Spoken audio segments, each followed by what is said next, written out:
Okay, तो trigonometry की तरफ बढ़ेंगे। हमने ट्रिग्नोमेट्री की बात करी थी, तो उस पर जरा हम देखते हैं कि क्या क्या बातें हैं। सबसे पहले हम बात करते हैं एंगल की। इसके बात करेंगे एंगल्स। आप समझ सकते हो कि एंगल है क्या वैसे। एंगल्स की बात देख, जैसे हम चलते हैं ऐसे सीधे, तो एक सीधी लाइन पे चल रहा है, स्ट्रेट लाइन पे, जिसको हम बोलते हैं ट्रांसलेटरी मोशन। ठीक, ट्रांसलेटरी मोशन सीधे चल। अगर मान लो कि आप एक सेंटर, एक फिक्स्ड दूरी पर ही चल रहे हो,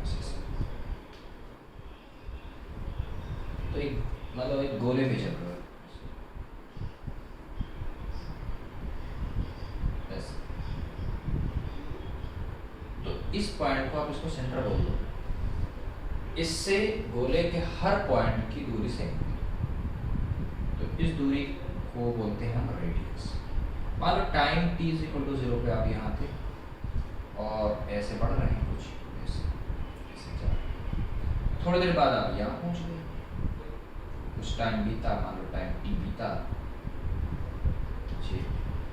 10 मिनट, 5 मिनट, 1 मिनट, कुछ तो टाइम बीता होगा ना।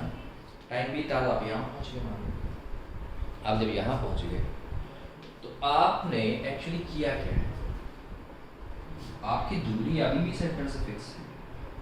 आप इस रास्ते पे चले, जो आपका डिस्टेंस हुआ वो ये, इसका नाम होता है आर्क या रेडियस। तो बेसिकली आप पहले ऐसे थे कुछ, अब घूम गए कुछ। ये जो घूमना है इसको हम बोलते हैं थीटा एंगल। इसको हम कैसे रिप्रेजेंट करते हैं, थीटा। थीटा जो एंगल होता है उसकी डेफिनेशन दी गई है आर्क लेंथ, जो भी है लेंथ, डिवाइडेड बाय रेडियस।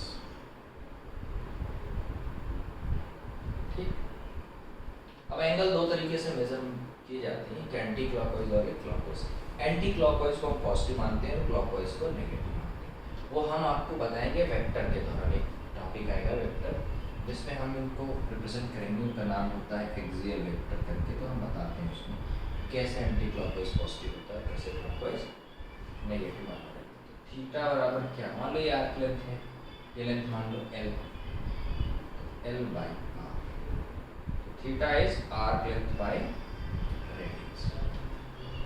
अब थीटा की यूनिट होती है कुछ, तो थीटा की जो SI यूनिट, स्टैंडर्ड यूनिट मानी जाती है, यूनिट जो स्टैंडर्ड यूनिट है थीटा की भाई, वो रेडियन है। और जो प्रैक्टिकल यूनिट मानी जाती है वो डिग्री है। तो रेडियन और डिग्री में भी कुछ रिलेशन होता होगा, रेडियन और डिग्री में भी कुछ रिलेशन होता होगा, बिल्कुल होता है। रेडियन और डिग्री में भी कुछ रिलेशन होता है, बिल्कुल होता है। आप ये जानते हो कि एक पूरा चक्कर लगाने में कितना एंगल बनता है, 2 पाई, यानी 360 डिग्री, उसको हम बोलते हैं 2 पाई। ठीक, तो देखो यहाँ से निकालते हैं थीटा। पूरा एक चक्कर की बात करो तो पूरे चक्कर में ये लेंथ कितना है, इसका सरकमफ्रेंस हो जाएगा 2 पाई r divided by radius r, तो 2 पाई। अब ये 2 पाई आपने लिखा है, किसमें लिखा है, ये स्टैंडर्ड यूनिट में लिखा है, उसको लिखना है। तो ये इसका रेडियन हो जाएगी यूनिट, RAD। रेडियन से डिग्री या डिग्री से रेडियन में आने के लिए क्या करते हैं, रेडियन से डिग्री आने। तो देखो भाई, मैं तो तुम्हें एक बात बताता हूँ, वो याद रखना। हमें डिग्री चाहिए, तो जैसे मान लो लिखा है ये पाई रेडियन है, इसको डिग्री में बताना है। तो इस पाई को आपको हर हाल में कैंसिल आउट करना है। 180 डिग्री इंटू पाई कर दो, पाई से फाइव कट जाएगा, 180 डिग्री आ जाएगा। ये यहाँ डिग्री का निशान से बनाते हैं, ठीक। मान लो आपको पाई बाई 2 रेडियन दिया है तो उसको आपको डिग्री में लिखना है। तो पाई बाई 2 क्या करो, पाई 180 डिग्री से बाई पाई से इसको डिवाइड मल्टीप्लाई करो, क्या जाएगा हमारे पास 90 डिग्री। तो डिग्री से रेडियन के लिए क्या करना पड़ता है, जो भी आपको सॉरी रेडियन से डिग्री के लिए क्या करना पड़ता है, जो कुछ भी आपको रेडियन में दिया है उसको 180 डिग्री डिवाइडेड बाय पाई इससे मल्टीप्लाई कर दो, वो सारी क्वांटिटी आपके पास डिग्री में आ जाएगी। आपको सिर्फ मेन बात याद रखना कि पाई काटना है, ठीक। अब मान लो अगर आपको रेडियन से डिग्री में चलेगा, डिग्री से रेडियन में जाना है तो उसका उल्टा, डिग्री से अगर रेडियन निकालना है तो उसका उल्टा कर दो, डिग्री से रेडियन में जाना है, क्या करना, जैसे मान लो 180 डिग्री दिया है, इसका मतलब है पाई रेडियन। 90 डिग्री तो कैसे आया है पाई रेडियन, पहले इसको समझते हैं। इसको करना क्या, हमें डिग्री कैंसिल करना है, तो पाई बाई 180 से मल्टीप्लाई, पाई बाई 180, पाई 180 से 180 कैंसिल हो, ये हो जाएगा पाई। ये कन्वर्जन है, ये स्टैंडर्ड मैथमेटिकल कन्वर्जन है, ये आपको रटना ही होगा कि ऐसा होता ही है। तो 90 डिग्री को अगर आपको चाहिए तो पाई बाई 180 से मल्टीप्लाई तो हो जाएगा पाई बाई, ठीक। तो रेडियन से डिग्री में जाना है, 180 डिग्री डिवाइडेड बाय पाई कर दो, 180 बाई पाई से मल्टीप्लाई कर दो। और अगर डिग्री से रेडियन में जाना है तो पाई बाई 180 से मल्टीप्लाई कर दो, जो गिवन डेटा है आपके पास। तो ऐसे कन्वर्जन हो जाता है। स्टैंडर्ड यूनिट जो है, एसआई यूनिट बोलते हैं इसको, वो रेडियन ही है, और ये प्रैक्टिकल यूनिट होती है। Degree is the practical unit, ये हमारे पास स्टैंडर्ड यूनिट नहीं मानी जाती है। आपको एसआई स्टैंडर्ड यूनिट जो मान है आपके पास वो रेडियन, तो आपको हर चीज़ रेडियन में ही रखना उचित होता है, ठीक। इसमें एक और बात समझाई जाती है कि 1 डिग्री बराबर कितने मिनट, 1 मिनट बराबर, तो आप जानते हैं कि 1 मिनट में 60 सेकेंड होते हैं, 60 सेकेंड। 1 डिग्री में कितना होता है, तो ये यहाँ पर हो गए 1 degree is equal to 60 minute. यहाँ पर एक ऐसे निशान लगा दिया है, इसका मतलब होता है मिनट। 1 मिनट बराबर होता है 60 सेकेंड, डबल निशान है ना। इसका सिंबल है, इसका सिंबल ऐसे लिखने का तरीका है, ठीक है। तो हमने यहाँ पर ये बात लिखी। अब हम ट्रिग्नोमेट्रिक फंक्शन की अगर बात करें, हमें ट्रिग्नोमेट्री में क्या क्या और चाहिए, तो आपको कुछ वैल्यू याद रहनी अच्छी बात है, और नहीं याद रहती है तो उनको आपको लिखना पड़ता है, याद करना ही पड़ेगा। जैसे साइन 180 डिग्री, साइन 90 डिग्री, सबको याद करना ही पड़ता है। अब हम ट्रिग्नोमेट्रिक फंक्शंस की बात करते हैं। जैसे मान लो आपके पास 6 ट्रिग्नोमेट्रिकल फंक्शंस हैं। ये एंगल होता है थीटा, थीटा क्या है, या हॉरिजॉन्टल एंगल मान लो, इससे ये लाइन कितना ऊपर उठी है, ठीक। ये इसका बेस होता है और ये इसका परपेंडिकुलर होता है। बिल्कुल क्लास 9 10 के बाद। और ये इसका हाइपो होता है, हाइपोटेन्यूस, ठीक, हाइपोटेन्यूस। तो मान लो कि ये बेस, इस परपेंडिकुलर को मैं h मान, इस बेस को b मान लेता हूँ और इस लेंथ को l।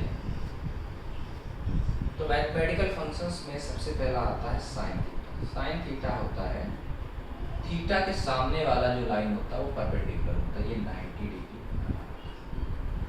ये होता है परपेंडिकुलर बाय हाइपोटेन्यूस, ठीक। कॉस थीटा थीटा जो होता है बेस बाई हाइपोटेन्यूज, और टेन थीटा को ही हम स्लोप भी बोलते हैं। स्लोप मतलब होता है कि ये लाइन में ढलान कितनी है, कितना हॉरिजॉन्टल से एंगल बना रहे हैं, और ये होती है हमारे पास sine theta by cos theta. Sine theta की वैल्यू है h by L, cos theta की वैल्यू है b बाई एल, ये आ गया हमारे पास h बाई। ठीक है ना, ये कितना एंगल बना है, कितना, क्योंकि आप इसका एंड ले लो, देखो एक एंड तो यहाँ से जुड़ा ही, ये वाला और ये वाला एंड, ये कितनी ऊंचाई और कितना बेस का एंगल बना है। बेसिकली एंगल के लिए हमें कम से कम 2 लाइन चाहिए, एंगल बनाने के लिए कितना चाहिए, कम से कम 2 लाइन चाहिए होती है। ठीक, sine theta cos theta tan theta हमें ले लिया, इन्हीं के उल्टा होते हैं कॉसेक थीटा होता है 1 बाई साइन थीटा, ये आपके पास होगा L by H. Sec theta ये होता है 1 by cos theta, 1 by cos theta, ये हो जाता है आपके पास h बाई, सॉरी ये लिखा मैंने L by B, cos theta होता है b बाई एल, तो हो जाएगा L बाई। टेन थीटा का उल्टा होता है कॉट थीटा, कॉट थीटा को क्या लिख सकते हो 1 बाई टेन,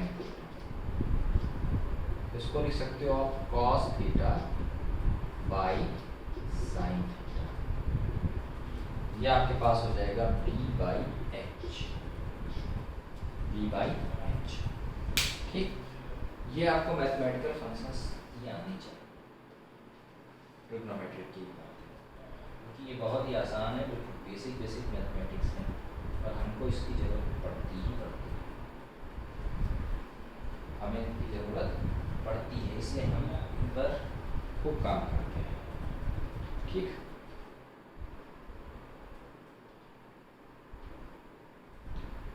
अब जरा 2-3 बातें और समझ लेते हैं, क्या होता है क्या नहीं होता है, इनकी विषय में जरा और समझते हैं। ठीक है, मान लो ये एंगल बहुत छोटा हो जाए, ऐसा भी हो सकता है कि बहुत छोटा 1 डिग्री के आसपास हो जाए, तो बहुत छोटा है, और 1 डिग्री, हाफ डिग्री हो जाए, उस केस में आपको एक नई बात समझ में आनी चाहिए। If angle theta is very small, बहुत छोटा, वेरी स्मॉल, उस केस में sine theta is approximately equal to tan theta is approximately equal to theta होगा, ऐसा होता है, और कॉस थीटा इज अप्रॉक्सीमेटली 1 हो जाता है, क्योंकि थीटा बहुत छोटा है, मान लो कि अप्रॉक्सीमेटली 0 है, 0 नहीं है, टेंड्स टू 0, मतलब 0.0000001 हो जाए, बहुत छोटा है। कॉस थीटा तो आप कह सकते हो अप्रॉक्सीमेटली इक्वल टू 1 है ना, अप्रॉक्सीमेटली इक्वल टू 1, तो टेन थीटा इसलिए साइन थीटा के बराबर हो जाएगा लगभग, कॉस थीटा लगभग बराबर, ऐसे केस में भी आप समझ सकते हैं। ठीक, अब इसमें कुछ चीज़ें और हैं, उनको भी हम समझ लेते हैं। आपको ये वैल्यू याद होनी चाहिए, साइन 00, साइन 91, इस तरह की वैल्यू होती है कुछ, है ना।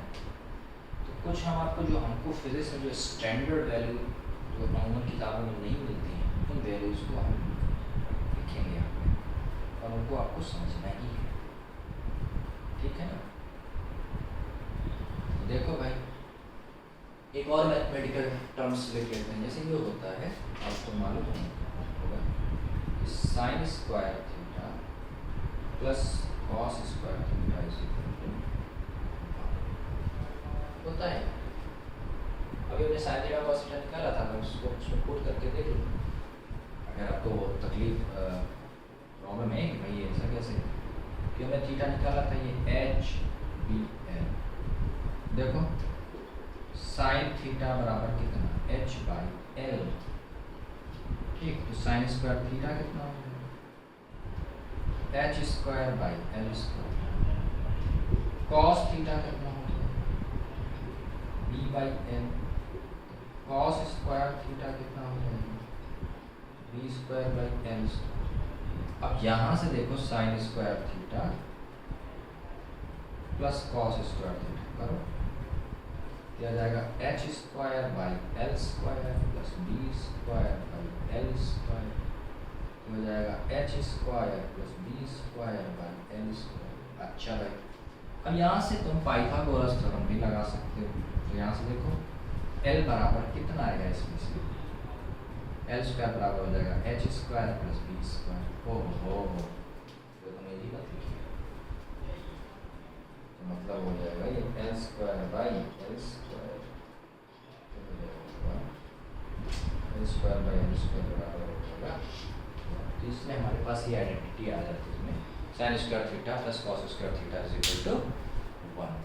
Sign square theta plus cos square theta is equal to 1। अच्छा भाई, एक और फंक्शन होता है हमारे पास, वो कौन सा होता है, वो होता है हमारे पास 1 प्लस टेन स्क्वायर थीटा बराबर सेक स्क्वायर थीटा। आप इसे भी प्रूव कर सकते हैं। टेन स्क्वायर थीटा को लिखो कितना है, H square by B square. ठीक, सेक स्क्वायर थीटा को लिखो L square by B square. ओहो, यहाँ पर हो जाएगा जोड़ोगे तो B square plus H square divided by B square, ये L square by B square आ जाएगा। एक और आइडेंटिटी होती है हमारे पास 1 प्लस कॉट स्क्वायर थीटा बराबर होता है कॉसेक स्क्वायर। इसमें भी आप ये कर सकते हो, 1 प्लस कॉट स्क्वायर थीटा हो जाएगा आपके पास B square by H square, cosec square theta हो जाएगा L square by H square, है ना। देखो वही आ जाएगा आपके पास। ये मैथमेटिकल फंक्शंस हैं, बेसिकली वो डेराइव उसी से किए गए हैं जो आपके पास ट्रायंगुलर फॉर्म वाला है, जिसमें साइन थीटा कॉस थीटा इनकी वैल्यू निकाली है। ठीक है ना। तो एक और मान लो बात, ये लिख लो इसको। कल हमने आपको एक एक्सपोनेंशियल सीरीज साइन थीटा की बताई थी, है ना। साइन थीटा की एक सीरीज बताई थी। उस सीरीज में मैंने क्या बताया था, साइन थीटा की एक सीरीज थी आपके पास, साइन एक्स की, और उसके अगर थीटा लिख दो तो एक सीरीज थी साइन थीटा को, वो आप ओपन कर सकते हो। कितनी आती थी वो आपके पास, कुछ x minus x cube by 3 factorial plus x power 5 by 5 factorial, ऐसा कुछ आपके पास वो सीरीज आई थी, है कि नहीं।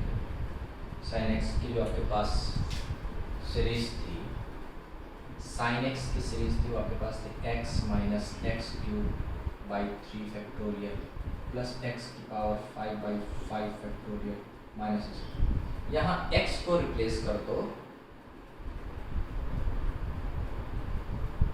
रिप्लेस बाय थीटा से, तो आपको मिल जाएगा साइन थीटा बराबर theta minus theta cube by 3 factorial plus theta की पावर 5 बाई 5 फैक्टोरियल माइनस। अभी किसमें कंसेप्चुअली बात समझाई जाती है, उसको आपको समझ ऐसा लिखा जाता है कि limit theta tends to 0, theta जो है बहुत छोटा है, ऐसे मैं लिख देता हूँ, if theta is very small, मतलब जो थीटा है वो टेंड्स टू 0, एग्जैक्टली 0 नहीं। इस केस में एक ऐसा मैथमेटिकल फंक्शन लिखा जाता है कि लिमिट थीटा टेंड्स टू 0, तो साइन थीटा बाई थीटा है। अब साइन थीटा को रखो यहाँ पे, देखो यहाँ 0 पुट कर दोगे तो ये फंक्शन जो होता है, ये चीज़ जो होती है वैल्यू अनडिफाइंड हो जाएगी, क्योंकि 1/0 अगर लिखोगे अनडिफाइंड हो जाता है, इनफाइनाइट की तरफ चला जाता है। तो ऐसा थोड़ी हो सकता कि हर फंक्शन की वैल्यू इनफाइनाइट हो जाए, यहाँ पुट करो, है। तो साइन थीटा में हम इसमें एक काम करते हैं, इसको लिमिट थीटा को रखकर देख लेते हैं। साइन थीटा को ओपन करो भाई, क्या आएगा theta minus theta cube by 3 factorial plus theta power 5 by 5 factorial minus dot dot dot dot infinite की तरफ डिवाइड बाई थीटा। थीटा से सबको डिवाइड करो। ओहो लिमिट थीटा टेंड्स टू 0 आ गया 1 minus theta square by 3 factorial plus theta power 4 by 5 factorial. अब theta tends to 0 इसमें put करो। अब थीटा को पुट कर दो तो तुम्हारे पास जो केस आ जाएगा लिमिट थीटा टेंड्स टू 0 में साइन थीटा बाई थीटा, ये जो वैल्यू तुम्हारे पास आ जाएगी ये 0 है, ये भी 0 हो जाएगी, ये हुआ। इस बात को आपको फिलहाल अभी ध्यान रखना है। जब तक आप कैलकुलस मैथमेटिक्स में कैलकुलस नहीं पढ़ते तब तक थोड़ी सी ये सब चीज़ों को समझने में थोड़ी कठिनाई होती है, भाई ऐसे कैसे वैसे कैसे, लेकिन ये चीज़ आपको ध्यान में रखनी ही पड़ेगी। हमको फिजिक्स में इनकी ज़रूरत है, इसलिए हम आपको वो सारी चीज़ें बता रहे हैं। जिन चीज़ों की हमको फिजिक्स में ज़रूरत पड़ने वाली वो सारे फंक्शन हम आपको बता रहे हैं, है ना।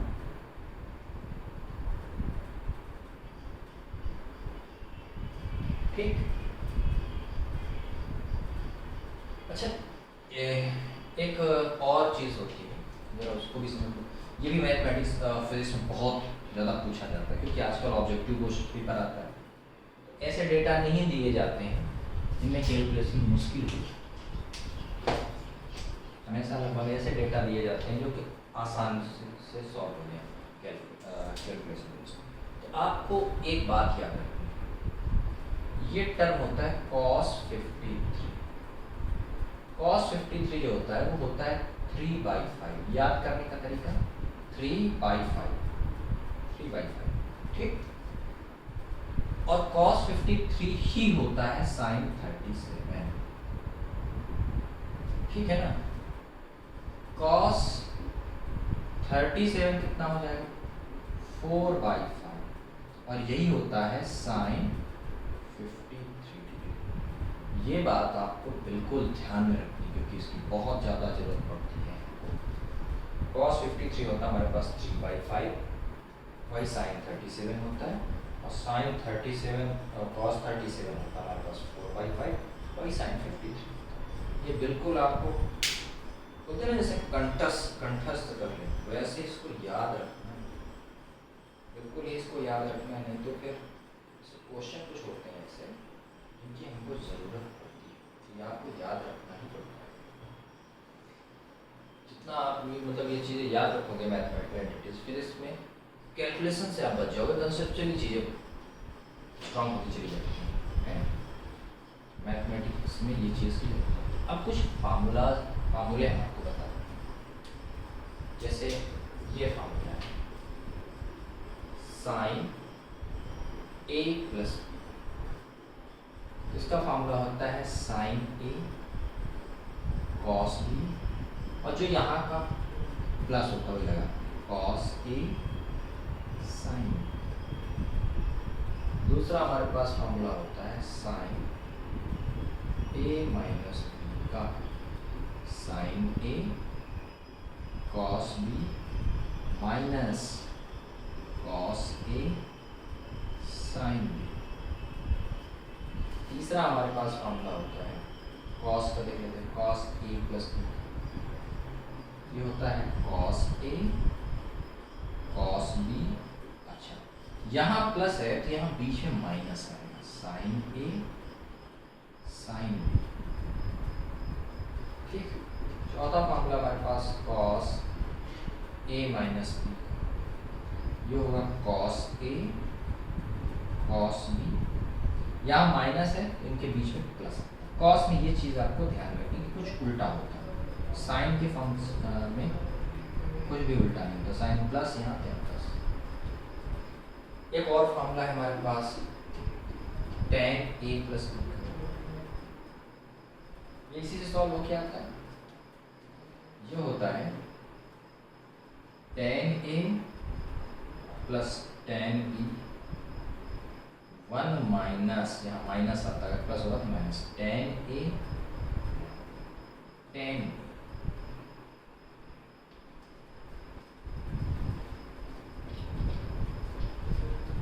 ये होता है tan a माइनस बी का, तो tan a minus tan b divided by 1 plus tan a tan b। ये आपके पास ये फार्मूला, अब जितने भी आगे फार्मूला इससे बनाए जाते हैं वो लगभग इन्हीं से बनाए जाते हैं, है ना। ये जब लगभग आगे फार्मूला जो बनाए जाते हैं वो इन्हीं से बनाए जाते हैं। तो ये फार्मूला बना लिख लिया गया है। अब देखो दो फार्मूला हम आपको और बना के दिखाते हैं, ठीक। दो फार्मूला और बना देते हैं, तीन फार्मूला से। अब मान लो ए और बी दोनों बराबर हो जाए, यहाँ भी ऐसा भी हो सकता है, इफ ए बराबर बी हो जाए, कैसा हो जाएगा, इस फंक्शन पे रखो तो साइन 2a हो जाएगा, जहां जहां a है वहां b है वहां a रखो तो sine a cos a sine हो गया हमारे पास 2 साइन a cos a। ये माइनस वाले में तो कैंसिल आउट हो जाएगा, तो जीरो ही हो जाएगा, है इसमें तो कोई बात ही नहीं होती। cos 2a का फॉर्मूला देखो या इस वाले में रखोगे तो जीरो हो जाएगा, ये फंक्शन ही जीरो हो जाएगा। a बराबर cos 0, ये टर्म जीरो है तो cos 0 0 नहीं होगा, cos 0 तो 1 होता है। यहाँ देखो cos 2a का, पहले यहाँ ये कितना है, cos a तो 2 cos a माइनस ये है ना 2 cos square a minus 2 cos square, sorry 2 sin square, ये आएगा, ध्यान से ये आएगा ना, यहाँ पे रखो तो cos a into cos square और ये minus sin a into sin square. पहला फंक्शन हमको मिल गया यहाँ पे, ये होता है हमारे पास cos square a minus sin square. अच्छा इसको और भी लिख सकते हो, cos स्क्वायर थीटा, अभी हमने थोड़ी देर पहले लिखा sin square theta plus cos square theta बराबर 1। cos स्क्वायर क्या लिख सकते हो, इसको लिख सकते हो 1 minus sin square a minus sin square. ओहो भाई साहब, क्या आ गया 1 माइनस 2 sin स्क्वायर a। इसको और भी लिख सकते हो, साइन थीटा को क्या लिख सकते हो 1 माइनस cos स्क्वायर थीटा, ये हो जाएगा हमारे पास 2 cos स्क्वायर a माइनस 1, रख के देख लो, ठीक। एक और tan थीटा का फंक्शन हमारे पास, हाँ वो लिख लिया, tan थीटा वाला देख लेते हैं, ये आया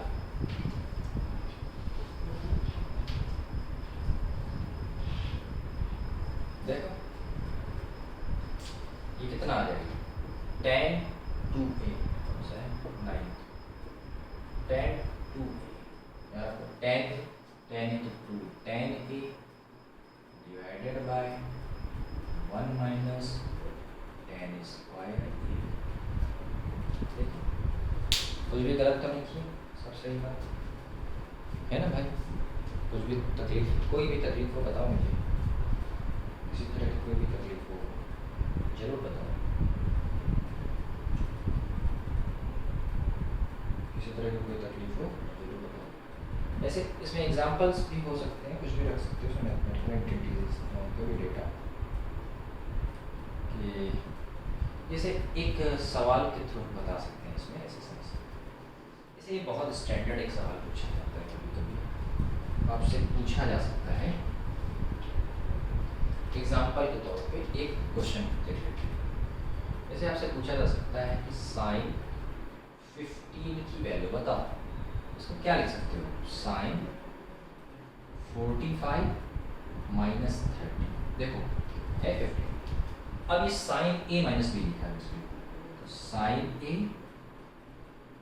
cos b minus cos a sine b, sine 45 degree हो जाएगा 1/2, कॉस 30 होता है √3/2, कॉस 45 1/2, साइन 30 होता है 1/2। ओहो भाई साहब, ये आंसर आ गया। √3 - 1 डिवाइडेड बाय 2। साइन 15 डिग्री का ये वैल्यू। ऐसे ही एक सवाल आपसे और पूछा जा सकता है। ये मैथमेटिकल है, आपको फॉर्मूला बता रहे कि इसकी जरूरत कैसे पड़ती है। जैसे आपसे एक सवाल और पूछा जा सकता है कि साइन 75 डिग्री की बात है ना, बता सकते हो इसको क्या लिख सकते हो? साइन 45 + 30। देखो sine A cos B plus cos A sine B, ये क्या लिख सकते हो? 1/√2 √3/2 प्लस 1/√2 साइन 1। कुछ भी गलत नहीं किया, जोड़ दो यार इसको, और क्या है? √3 + 1 डिवाइडेड बाय 2 है ना। तो आप इस तरह क्वेश्चन को सॉल्व भी कर सकते हैं। जैसे और भी एग्जाम्पल के तौर पे इसको इस टाइप के सॉल्व किया जा सकता है। ठीक, चल भाई, थैंक यू वेरी मच।